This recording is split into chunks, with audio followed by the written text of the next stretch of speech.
Buenas tardes, estimada y querida señora ministra, señora alcaldesa, amiga y querida Chantal, apreciada agregada cultural, queridos amigos todos. Es primero un placer para mí dirigirme a un público tan interesado por la ciencia como el que está aquí reunido y tener la oportunidad y el privilegio de dar la conferencia inaugural de esta iniciativa que me parece muy necesaria siempre y, en este caso particular, admirable en cuanto a su organización y la variedad de contenidos y de actividades que se ofrecen al público de la ciudad de Antofagasta, que puede considerarse, en mi opinión, afortunado de poder disfrutar de un festival de esta categoría que no dudo en calificar de nivel internacional y de la máxima calidad. Así que felicitémonos de que se produzca este festival de ideas científicas y de que se cumpla aquello en lo que creemos los científicos, de que la ciencia, a fin de cuentas, es, después de todo, humanidades, puesto que no hay ninguna otra especie, aparte de la humana, que yo sepa, que haga investigaciones científicas.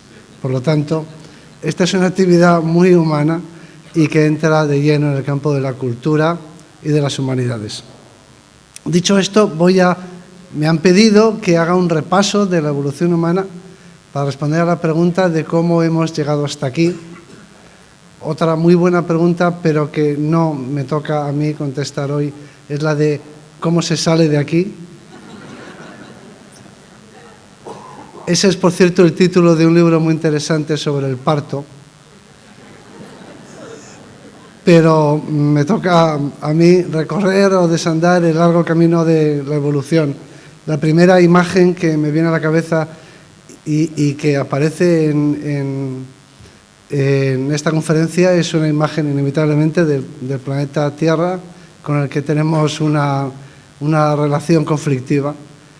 Y que da título precisamente a esta conferencia, de la selva a la luna, parafraseando, lógicamente, el título de la novela de Julio Verne, que es una novela que se titula De la Tierra a la Luna, pero es una novela que está ambientada en el siglo XIX.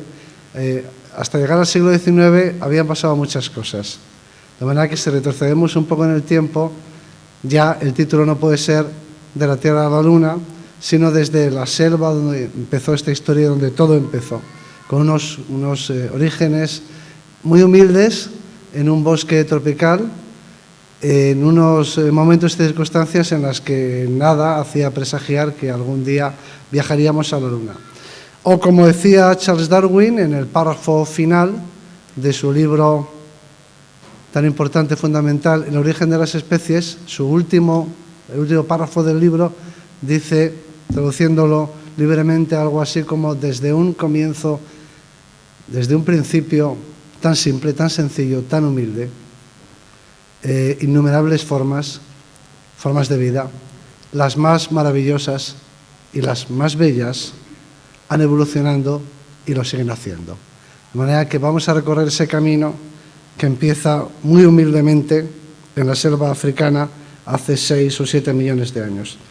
Y, por supuesto, aparece, en primer lugar, este científico inglés que también pasó por Chile, y los que somos aficionados a Darwin y seguimos, cuando podemos, su rastro, su periplo de 5 años en este buque, es el Beagle, pues experimentamos un placer especial en viajar a países donde él estuvo. Hacemos un poco el peregrinaje en su búsqueda. Después de este viaje, Darwin publicó un libro cuyo 150 aniversario y 200 aniversarios, porque lo escribió a la edad de 50 años, así que los que sean más jóvenes no desesperen de publicar algún día una obra fundamental. Y los que tengan más de 50 años recuerden que el Quijote lo escribió Cervantes aún más tarde. O sea que siempre hay una esperanza de hacer una aportación inmortal a la humanidad. o al menos en eso confiamos. Finalmente publicó este libro, que se llama El origen de las especies, en el que no hace referencia a la evolución humana. No quiso tratarla o discutirla en esta obra y lo dejó para otra posterior. Simplemente se refiere a nuestros orígenes con esa frase de que se arrojará luz sobre el origen del hombre y sobre su historia. Pero lo que sí que hacía Darwin en este libro era defender la evolución en general como fenómeno y proponer un mecanismo que la explica o que la produce, responsable de que la evolución tenga lugar. Ya antes de Darwin, otros autores habían defendido la evolución de las especies, es decir, que las especies no han existido siempre, como son ahora, sino que la biosfera actual, las especies que la forman, procede de especies anteriores desaparecidas y que son antepasadas de las formas de vida que conocemos hoy. De manera que en esto Darwin no fue el primero, pero sí fue el primero en aportar una explicación, una causa para la evolución, y esa causa principal es la que él llamó la selección natural.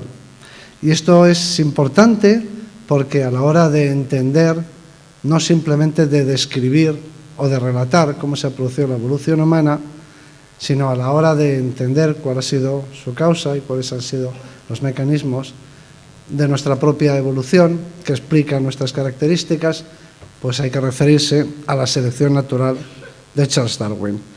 ¿Qué podemos ver en su expresión más dramática o clásica, expresada en esta ilustrada, en esta imagen, que es un poco la idea popular y a veces también científica y académica de selección natural, que consiste en que hay una especie, hay un animal, un organismo que es un depredador y que captura a su presa y se la come, ¿no? Lo cual obliga, por supuesto, a que tanto el depredador como la presa mantengan un cierto nivel de eficacia o progresen en su aptitud para poder seguir viviendo, simplemente seguir viviendo.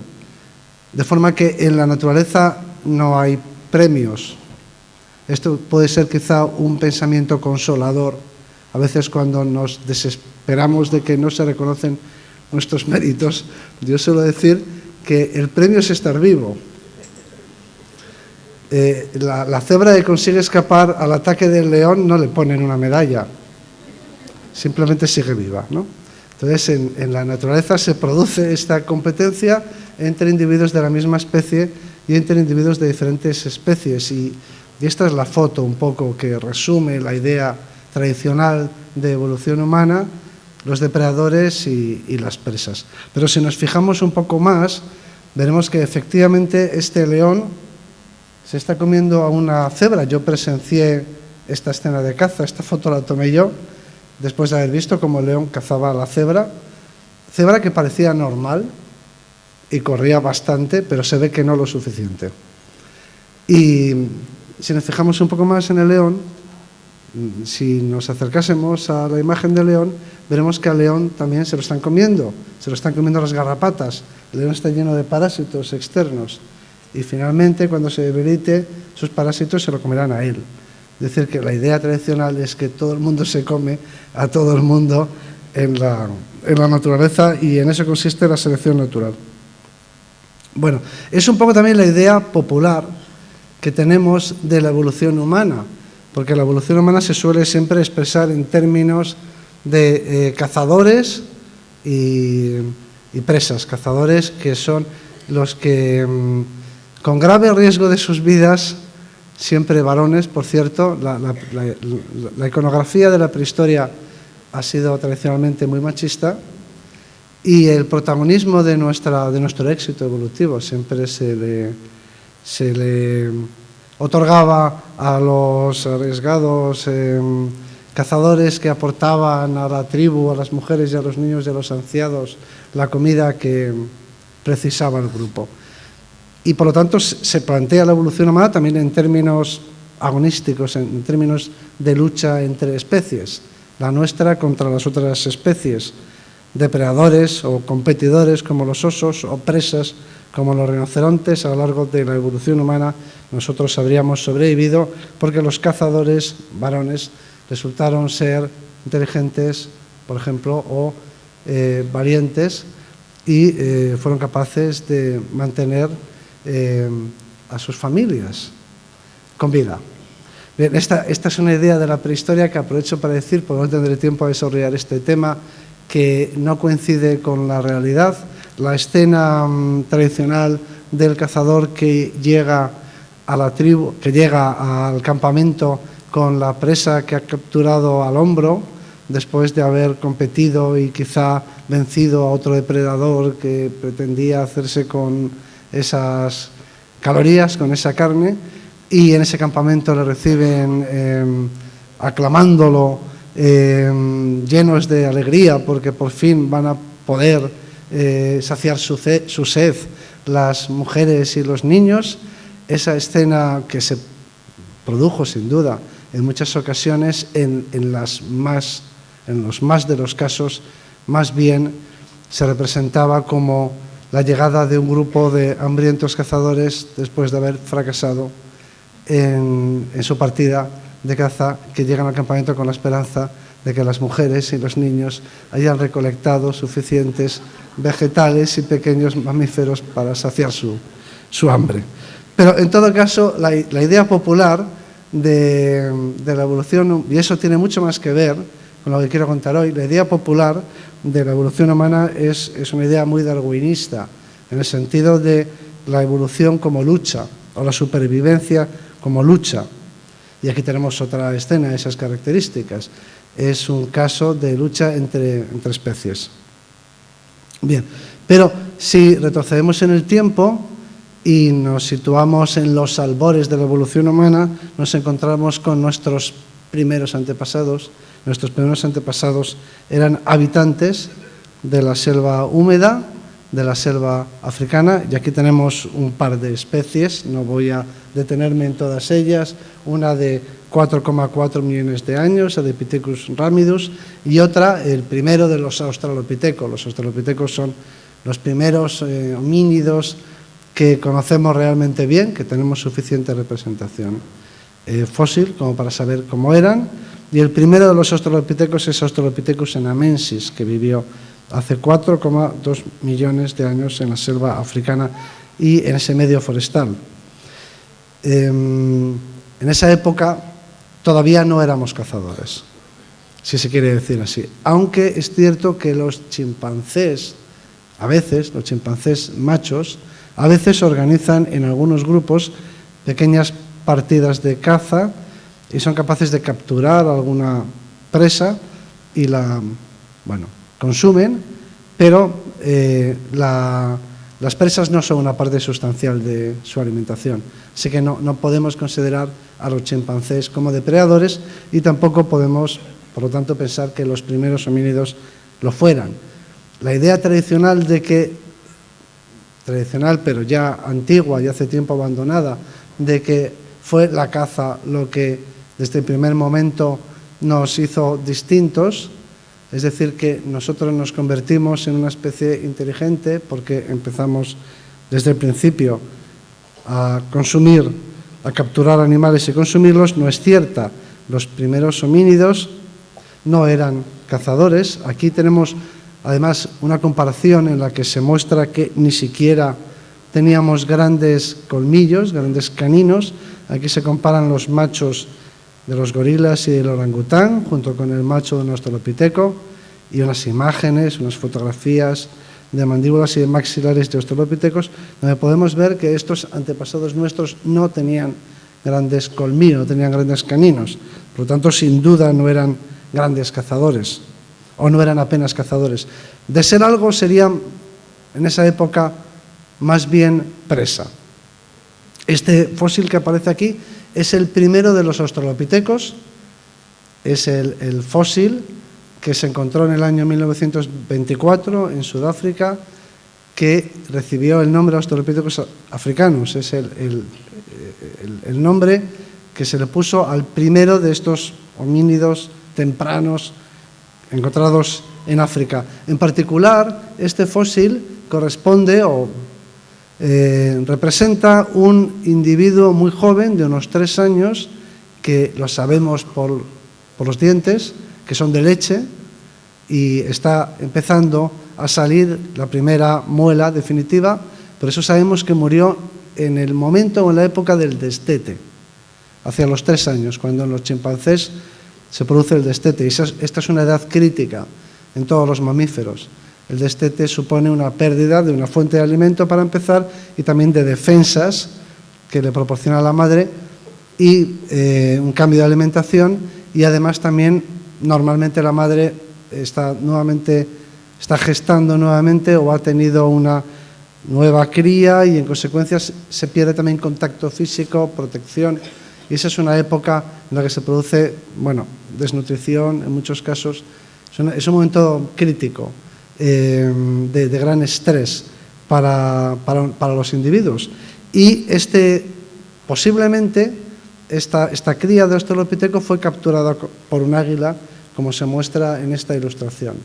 De manera que a esta cría, en el momento del destete, en una escena parecida a la que vemos ahí, pues un águila la mató y la consumió. Pero otros individuos, como este que vemos, de otro yacimiento, que muestra 2 perforaciones que se corresponden con los caninos de un leopardo, también fueron presa de los depredadores. De manera que en aquel tiempo en el que vivíamos en la selva africana, no nosotros, sino nuestros remotos antepasados, no éramos todavía esos cazadores orgullosos y poderosos que la iconografía tradicional representa, sino que éramos, relativamente, ecológicamente al menos, parecidos a los chimpancés, sin grandes capacidades para la caza, sin duda, sin ninguna capacidad para la caza mayor, y ocasionales presas de los grandes felinos. Aquí tenemos unas imágenes que muestran, por cierto, las estadísticas de la demografía de los chimpancés. Se representan chimpancés salvajes y chimpancés cautivos. Se puede ver que hay mucha mortalidad infantil entre los chimpancés, y que su longevidad se sitúa en torno a los 45 años, más o menos. Eso es lo que vive como máximo. Entre 40 y 50 años es lo que puede aspirar a vivir un chimpancé salvaje. Curiosamente, la mortalidad masculina es más alta que la femenina, y podemos suponer que los primeros homínidos, los australopithecus, como estos que aparecen aquí representados, tendrían una demografía parecida y una longevidad similar a la de los actuales chimpancés. Lo que quiere decir que, en resumidas cuentas, uno de aquellos australopithecus antepasados nuestros de hace 2, 3, 4 millones de años viviría, con suerte, más de 40 años, y alguno, con mucha suerte, se aproximaría a los 50 años como máximo, y desde luego habría una enorme mortalidad infantil. Bien, es difícil encontrar en la especie humana actual valores que podamos comparar con los de los chimpancés, salvajes, porque nosotros, la mayor parte de los humanos, vivimos en ciudades o en aldeas, pero en todo caso hemos abandonado la movilidad de nuestros antepasados. Todos o casi todos somos sedentarios, y en consecuencia la longitud o la duración de nuestra vida es superior quizá a la que tendrían nuestros antepasados nómadas en la época en la que éramos cazadores y recolectores. Por eso tenemos que irnos a algunos pueblos que han llegado prácticamente hasta nuestros días con una economía de caza y recolección, es decir, con una economía nómada que implica, que obliga a un continuo movimiento de los grupos humanos. Y la movilidad es un factor muy importante para la supervivencia, porque cualquier trastorno o problema físico que limite la movilidad, pues condena a muerte al individuo que lo padezca. Solo sobrevive aquel que es capaz de moverse con el grupo. Aquí tenemos las estadísticas de uno de estos últimos grupos de cazadores y recolectores y recolectores, los Hadza, que viven en el lago Yasi, en Tanzania. Podemos ver que algunos alcanzan los 70 años de vida. Eso quiere decir que, aunque la mayor parte de los individuos mueren antes, pero podríamos fijar la longevidad natural de la especie humana, no la que podemos conseguir viviendo en ciudades, recibiendo atención médica, etcétera, sino la longevidad, la duración de la vida de nuestros antepasados salvajes, entre comillas, es decir, cazadores y recolectores y por lo tanto nómadas, pues esa longevidad se situaría en torno a los 70 años. En consecuencia, desde nuestros antepasados australopitecos hasta nuestros antepasados mucho más recientes que vivían de la caza y de la recolección, la duración de la vida habría aumentado 20 años. 20 años o 20 y poco años, que es bastante, a fin de cuentas. Bueno, lo mismo también se conocen, se tienen datos de otros cazadores y recolectores, que son los H del Paraguay, donde podemos observar, bueno, el patrón característico, el patrón demográfico característico de los cazadores y recolectores de nuestra especie hasta, bueno, los que han existido hasta época muy reciente. Una enorme mortalidad infantil que en el caso de los mamíferos, en el de los chimpancés, se aproxima al 50% de los nacidos antes de cumplir los 5 años, más o menos la mitad de los nacidos, y en nuestros antepasados o en culturas recientes de caza y recolección, pues los valores de la mortalidad antes de los 5 años están bastante cercanos al 40%, es decir, una mortalidad infantil brutal, y luego finalmente una longevidad que se aproxima a los 70 años y que en algún raro caso puede superar los 70 años. Aquí tenemos otras curvas que expresan otro parámetro demográfico, que es la probabilidad de muerte en el año siguiente. Es decir, cuando uno cumple años, ¿qué probabilidad tiene de llegar al siguiente cumpleaños? Bueno, en todos los mamíferos, esas curvas de probabilidad de muerte en el año en curso, entre 2 cumpleaños, tienen forma de U. Eso quiere decir que al principio la probabilidad es muy alta, muy alta, muy alta, en los primeros años de la vida, la probabilidad de no llegar a cumplir el año, la probabilidad de no llegar, entre los que cumplen el año, la probabilidad de no cumplir los 2 años, entre los que cumplen 2 años, la probabilidad de no llegar al 3er año. Es decir, la probabilidad de la mortalidad infantil es muy alta, luego desciende, los adolescentes y adultos jóvenes no se suelen morir y luego vuelve a ascender. De manera que esa curva tiene una forma de U. Ahí tenemos representada una U, que es la U de los chimpancés, que sería más o menos la distribución de la probabilidad de morir entre los primeros homínidos, y abajo tenemos con puntos, en línea de puntos, tenemos la curva de estos cazadores y recolectores que continuaría a la derecha de la gráfica en el segmento vertical que corresponde, que empieza a subir, a ponerse vertical a partir de los 60 años. Bueno, pues ya sabemos más o menos cuánto vivían nuestros antepasados y cómo se ha desarrollado la evolución en cuanto a nuestra esperanza de vida y en cuanto a la longevidad de nuestra vida.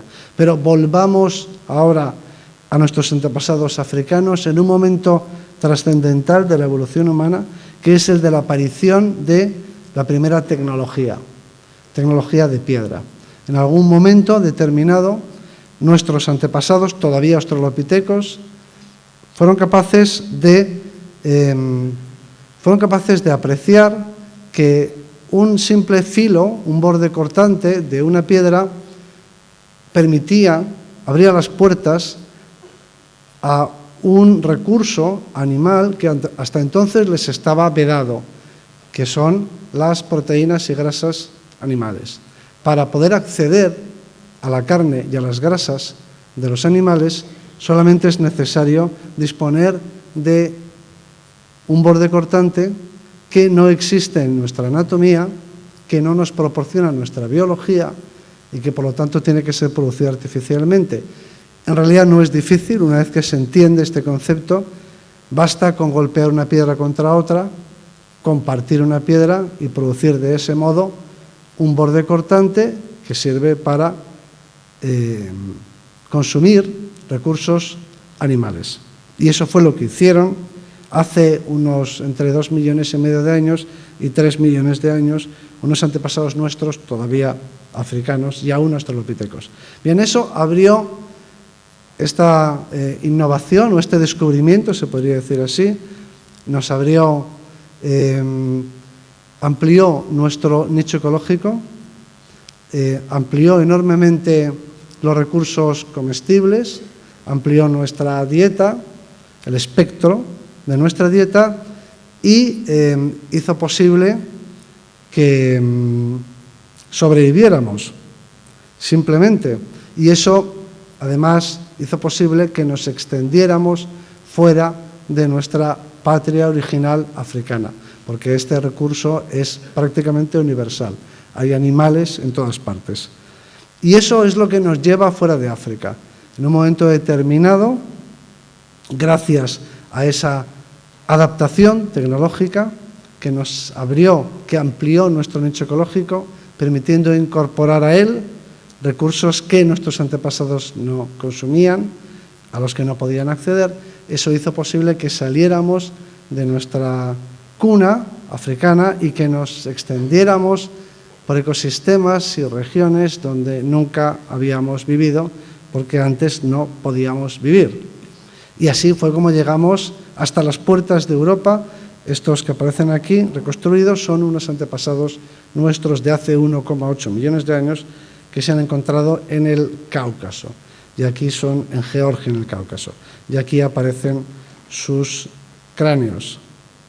Bien, en este momento se puede decir que se produce un cambio fundamental en cuanto a lo que nosotros llamamos las presiones de selección.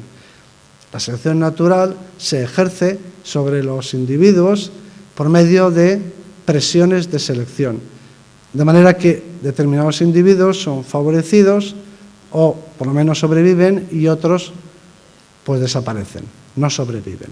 Así que las presiones de selección que recibe cada especie es diferente, porque las especies hacen cosas diferentes.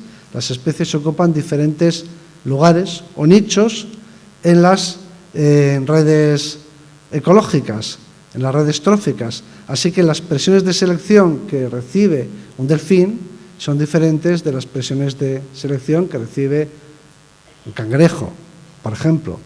Las presiones de selección que recibe un murciélago son distintas de las presiones de selección que recibe una cebra, porque para sobrevivir y ser buen murciélago hace falta pues disponer de un buen sistema de localización, de un buen radar para poder volar en la noche y localizar los insectos de los que se alimenta. Es decir, hace falta ser un buen volador nocturno, mientras que las presiones de selección que recibe una cebra son diferentes y las presiones de selección que recibe un león son distintas. Lo que sucedió cuando nosotros empezamos a desarrollar la tecnología es que cambiaron las presiones de selección que nuestros antepasados recibían. Y de este modo, aquellos individuos que confeccionaban mejor los instrumentos, por ejemplo, o que localizaban mejor las carroñas de los animales y se movían y se orientaban mejor en el medio y demás, estos individuos eran favorecidos por la selección natural porque las presiones de selección habían variado. Cada vez que cambia el entorno, el medio, las presiones de selección que se reciben son diferentes. Esta imagen corresponde a una especie que se llama Homo erectus. Ser un buen Homo erectus es diferente de ser un buen australopiteco. Para ser un buen australopiteco hay que ser capaz, por ejemplo, de subirse rápidamente a los árboles. Hay que ser capaz de localizar frutos en los árboles del bosque. Para ser un buen Homo erectus hace falta tener un buen mapa mental, por ejemplo, ser capaz de orientarse en un territorio mucho más amplio, ser capaz de caminar largas distancias sin demasiado coste energético, hay que ser capaz de confeccionar instrumentos, hay que ser capaz de procesar bien los cadáveres animales Y una última cosa, que es la que supone una verdadera novedad y que explicará el resto de la evolución humana. Hay que ser capaz de interaccionar con los otros individuos del grupo.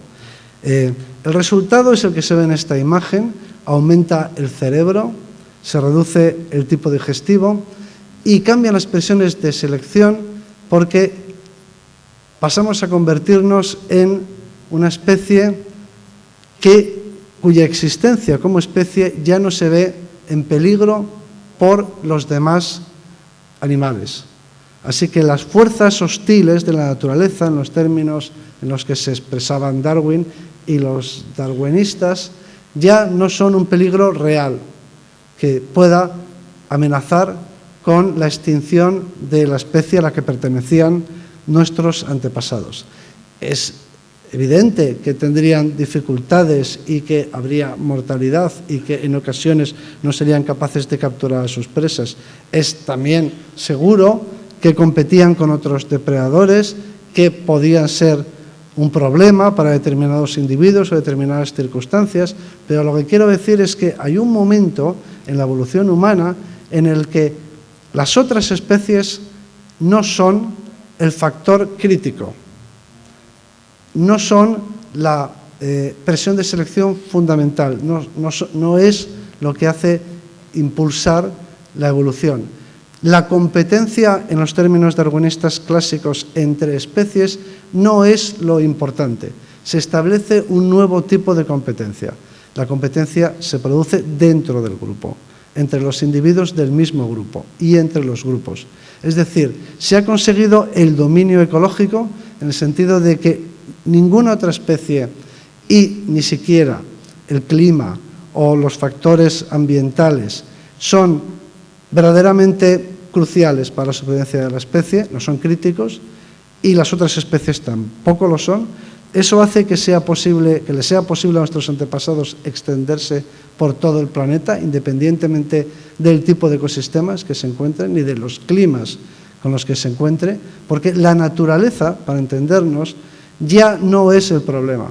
El problema ha dejado de ser el medio físico y el problema grave, quiero decir, el problema crítico, por supuesto que se podía morir de frío, como nos podemos morir de frío cualquiera de nosotros, que se podía morir de sed, los individuos podían ser devorados por un gran depredador, podían no encontrar alimento y morir de hambre, pero la amenaza de los individuos no era una amenaza que se extendiera, que pusiera en peligro a la especie en su conjunto. Lo que hace a partir de ahora, a partir de este momento, evolucionar a nuestra especie, no es la competencia ecológica con otras especies que se encuentran en la biosfera, es la competencia social, la competencia con otros individuos del mismo grupo y de los grupos entre sí. Y a partir de este momento, este dominio ecológico y esta competencia social van a ser las fuerzas determinantes de nuestra evolución. De forma que muchas de nuestras características, no solamente capacidades mentales, sino otras muchas características, incluso somáticas, ya no se entienden o no se explican como resultado de competencia entre especies, sino como resultado de competencia entre humanos dentro del mismo grupo o de unos grupos contra otros. De forma que para ser un buen humano, a partir de este momento, hay que tener una gran capacidad de procesamiento, de gestión de la información social. Igual que antes podríamos decir que para ser un buen león, pues hay que ser capaz de batir una presa, tener unos grandes caninos, de ser muy veloz, etcétera. O para ser una buena cebra, pues hay que ser capaz de procesar y digerir el pasto de manera muy eficaz, obteniendo el mayor número posible de calorías por unidad de pasto, ser capaz de huir de los depredadores y demás. Y hasta este momento, pues para ser un buen homínido hacía falta, bueno, pues saber defenderse de otras especies y obtener el alimento. A partir de este instante, un buen humano es aquel que tiene mucha, como llamamos ahora, inteligencia emocional. Es decir, que compite con ventaja frente o contra otros individuos o contra otros grupos. Bien, eso es lo que nos permite llegar hasta la Sierra de Atapuerca, un paisaje nevado. Haré un breve recorrido por la Sierra de Atapuerca, por su paisaje y sus yacimientos. Pongo esta imagen porque la nieve es algo totalmente desconocido para un primate africano, y es esta imagen vale más que 1000 palabras.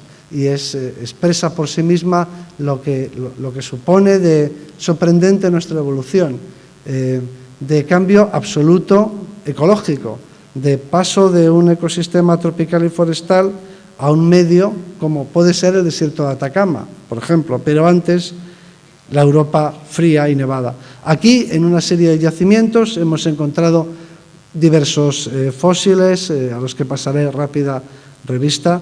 Este es el más antiguo de Europa, es esta mandíbula que tiene 1,2, 1,3 millones de años. Representa la primera ocupación de Europa occidental y central, seguramente.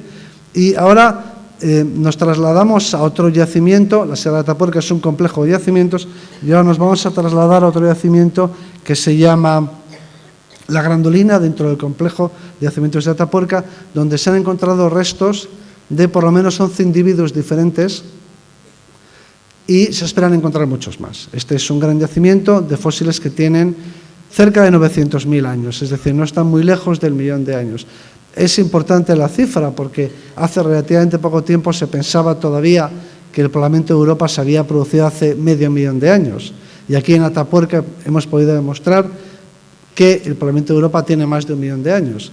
Y estos fósiles se conocen todavía poco, porque los restos que se han encontrado, aunque son de todas las partes del esqueleto y de muchos individuos, aún no nos permiten definir completamente la especie, pero en futuras excavaciones se recuperarán con toda seguridad muchos más restos de estos al menos 11 individuos.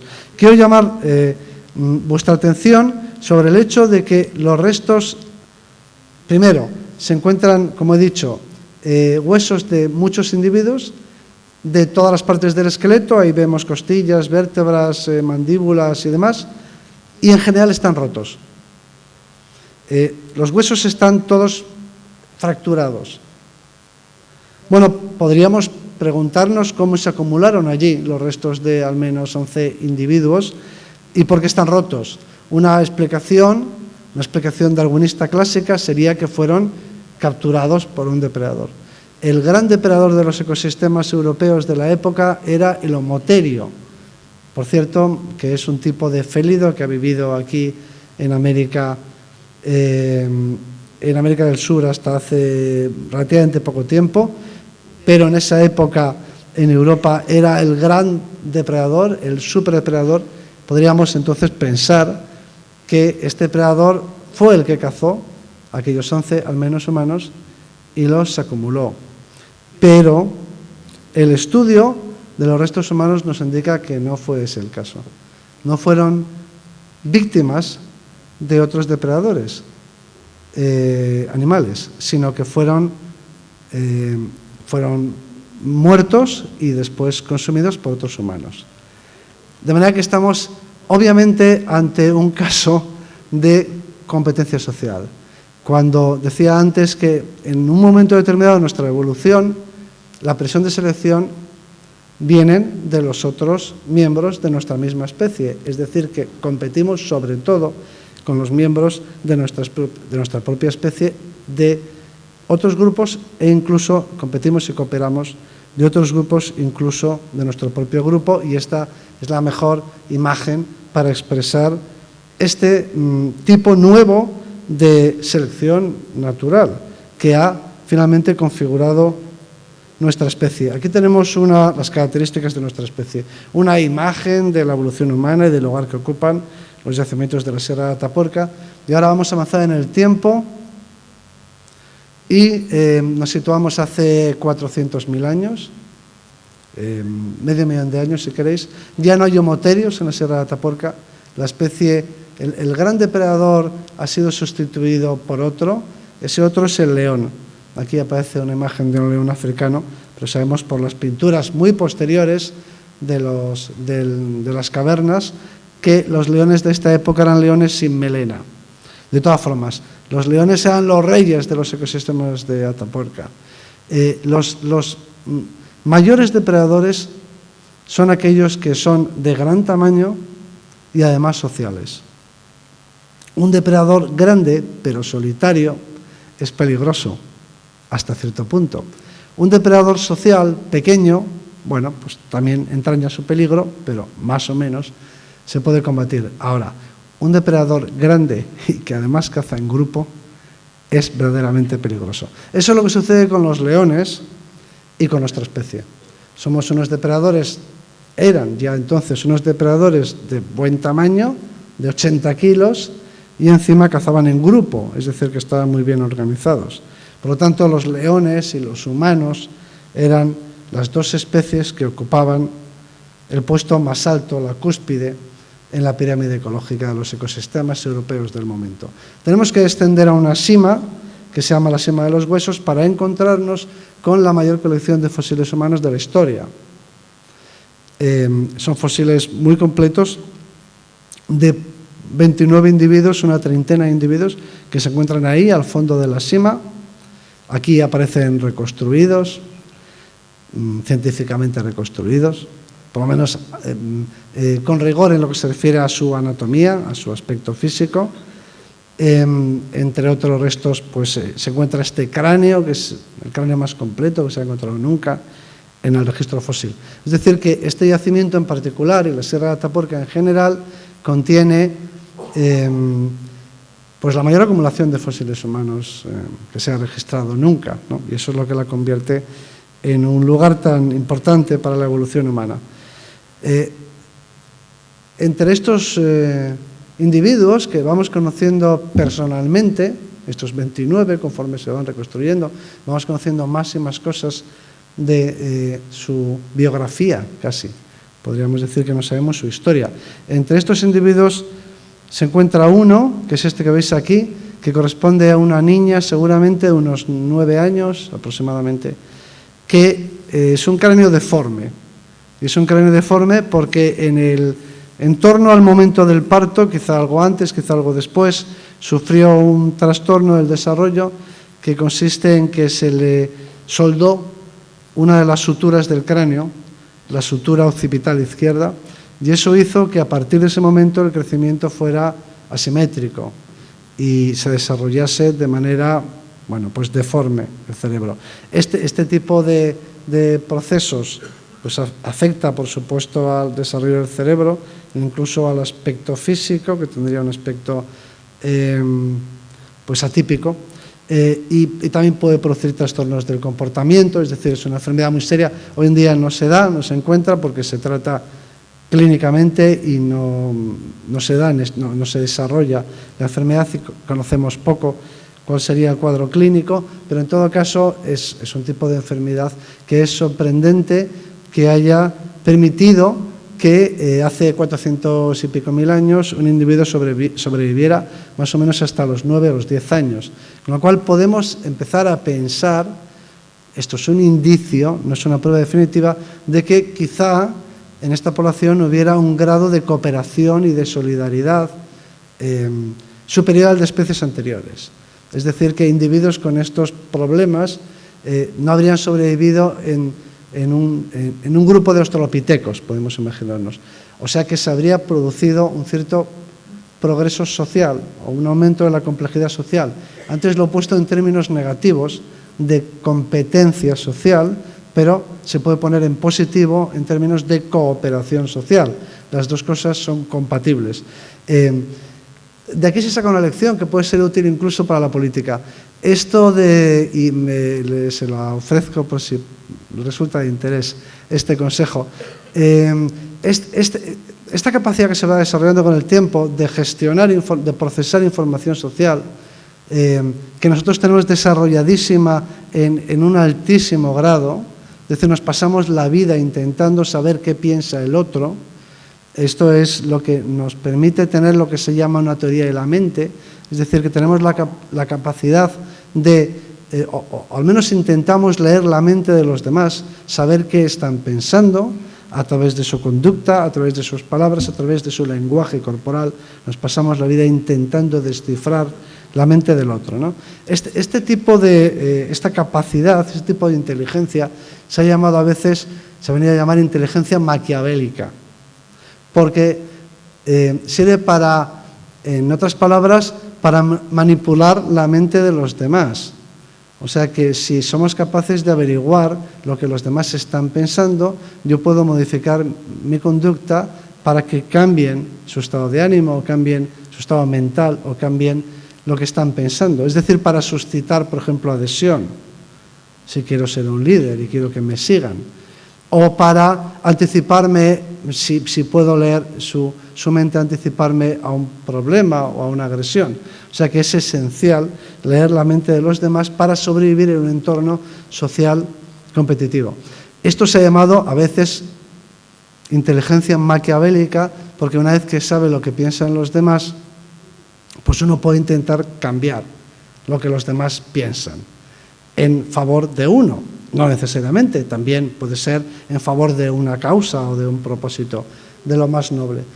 A partir de este momento, durante el resto del día, hagan el ejercicio de sorprenderse, observarse a sí mismos, ustedes mismos, y comprobarán que en cualquier conversación normal que mantenemos, intentamos averiguar qué está pensando el otro. Intentamos leer su mente para saber qué les estamos pareciendo a los demás, si les gusta lo que decimos o si les produce desagrado, ¿no? Para corregirlo. Bueno, esta es la inteligencia maquiavélica.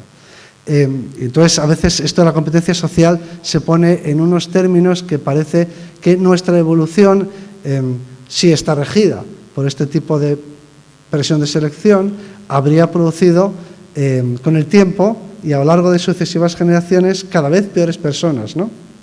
Pues sigamos seleccionando a los más maquiavélicos, de manera que los más... Para ser un buen humano, lo que decíamos antes, ¿no? ¿Qué determinan las presiones de selección? ¿En qué consiste ser un buen murciélago? ¿En qué consiste ser un buen lobo marino? ¿En qué consiste ser un buen humano? Bueno, si la presión de selección favorece a los que tienen más capacidad para leer la mente de los otros y manipularla, a los que son... Hay palabras muy gruesas en el castellano que no puedo utilizar desde esta tribuna para referirme a lo que en principio produciría una selección de este tipo, a los más maquiavélicos, a los más manipuladores, digámoslo de una manera más elegante. Esa es una forma de ver las cosas. En realidad, este tipo de presiones de selección lo que favorecen es a los individuos que tienen más éxito social, y lo voy a decir de otra manera, a los más populares. Es decir, que el secreto consiste en tener el mayor número posible de amigos y el menor número posible de enemigos. Es fácil. O sea que si se lo proponen lo pueden conseguir. Intenten tener el mayor número posible de amigos y el menor número posible de enemigos y luego me cuentan cómo se hace. Pero lo importante es que eso es el éxito social. Bueno, aquí tenemos en Atapuerca, y ya voy a tener que ir terminando, tenemos en Atapuerca un caso. Este es el primer viejo de la evolución humana. Esta pelvis corresponde a un individuo, no podemos precisar con seguridad la edad, más de 50 años. Acuérdense de lo que he dicho. En la evolución humana hemos pasado de vivir de tener una longevidad de como máximo 50 años a tener una longevidad que es la que nos corresponde a nosotros como especie del Homo sapiens, en condiciones naturales, tendría una longevidad 20 años superior, hasta los 70 años, ¿no? Y por el camino las especies intermedias están entre 50 y 70 de longevidad. Bueno, en esta época podemos conjeturar que la longevidad era como de 60 años. Es decir, que con suerte alguien viviría hasta los 60 años. Insisto una vez más, no está nada mal, teniendo en cuenta que nuestros antepasados de hace nada vivían como mucho hasta los 70 años. Es un avance, hasta los 60 años. Y este individuo tendría más de 50, seguramente, y se aproximaría a los 60. Es en la evolución humana el viejo más antiguo que se ha encontrado, pero realmente se le puede llamar viejo. Y no solamente era viejo, sino que tenía muchos problemas.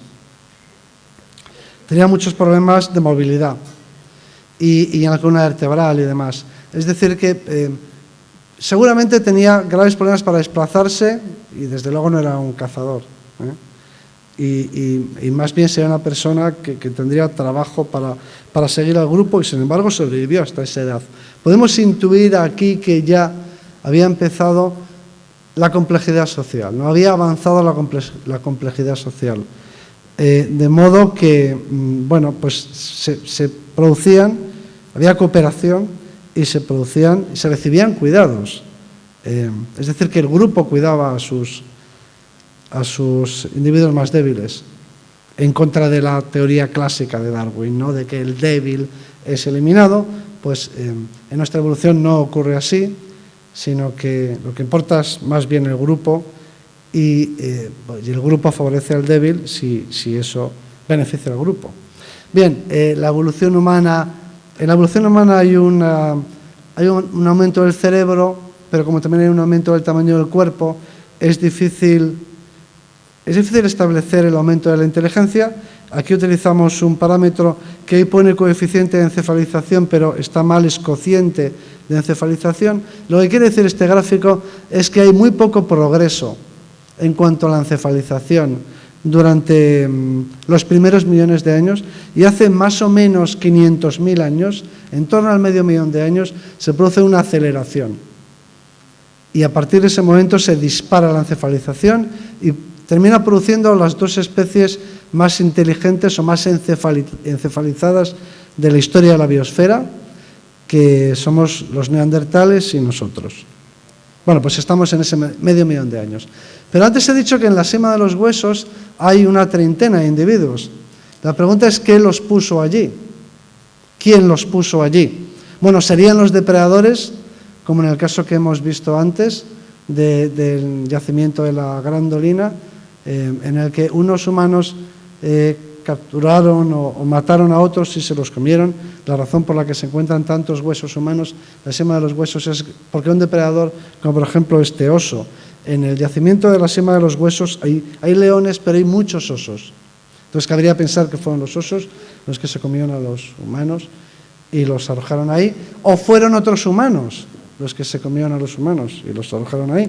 Pues no, esa acumulación no se debe a ningún depredador, no se debe tampoco a otro grupo rival, no fueron consumidos, los cuerpos no fueron descarnados, no fueron desarticulados, es decir, no fueron procesados, no fueron objeto de consumo, sino que fueron acumulados por otros humanos.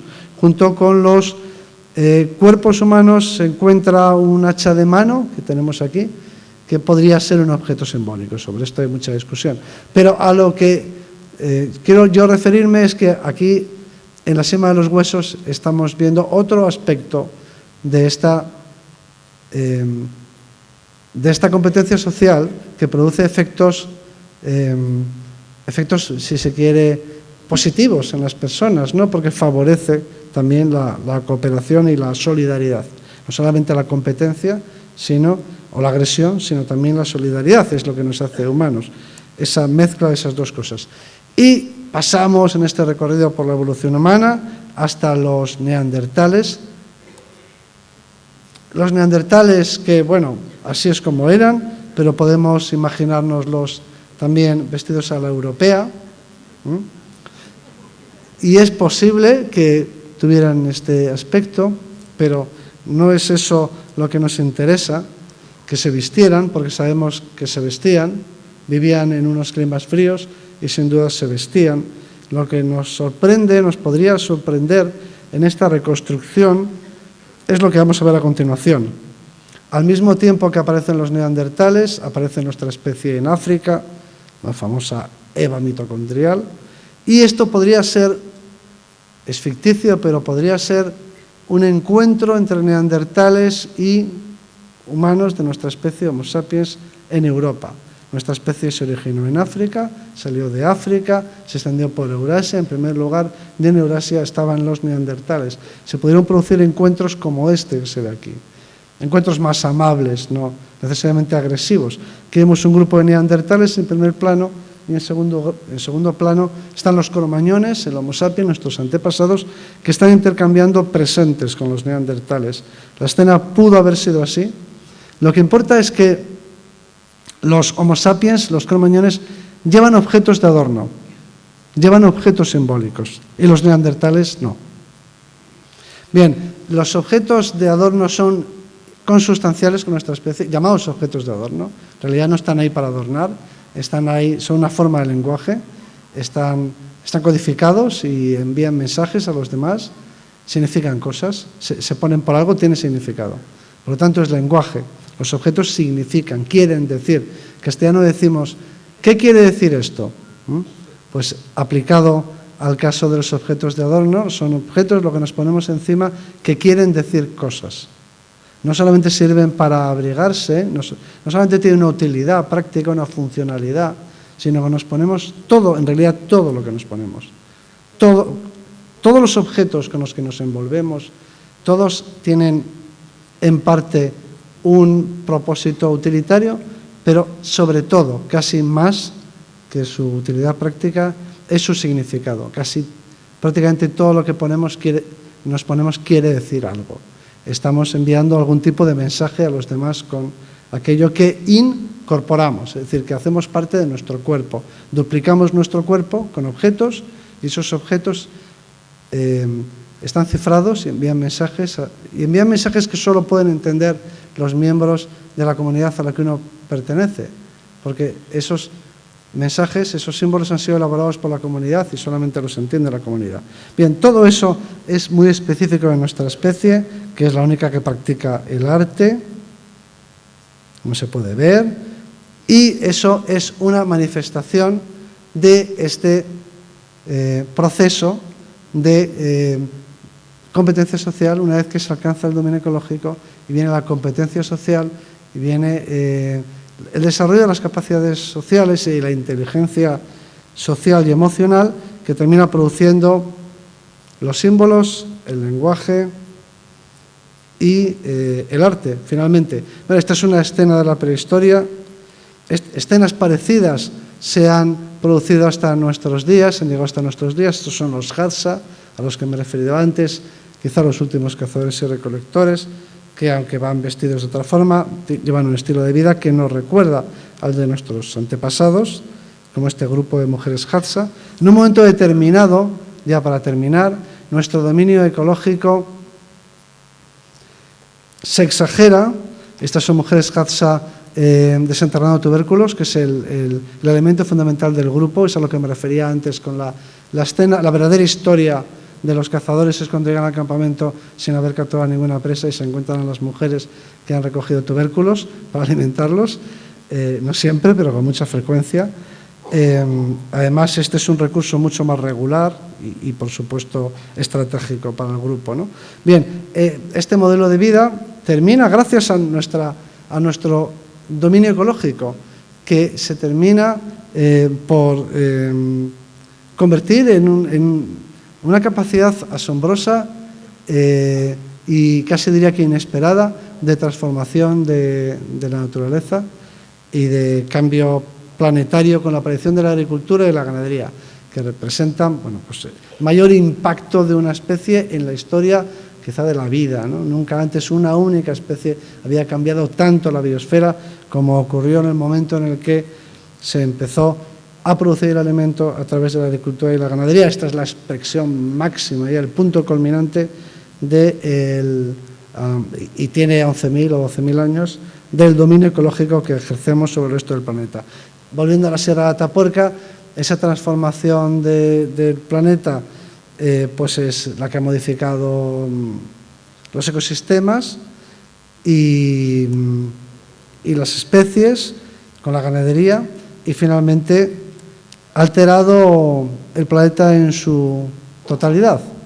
Es decir, que ha modificado no solamente la biosfera, sino la hidrosfera, el agua de los océanos, la atmósfera, la criosfera, el hielo. Finalmente, todo el sistema planetario es se ve afectado por este dominio ecológico que nos ha llevado hasta donde estamos ahora, que nos ha hecho la especie dominante en el planeta, que ha hecho que ninguna otra especie nos amenace y que seamos finalmente nosotros mismos nuestra principal amenaza. Por lo menos somos conscientes de ello. Bueno, quería terminar diciendo que de estas cosas es de lo que se habla y se debate en este Museo de la Evolución Humana, que se encuentra en la ciudad de Burgos, en España, y si tienen la ocasión de visitarlo, serán muy bien recibidos. Muchas gracias por su infinita paciencia.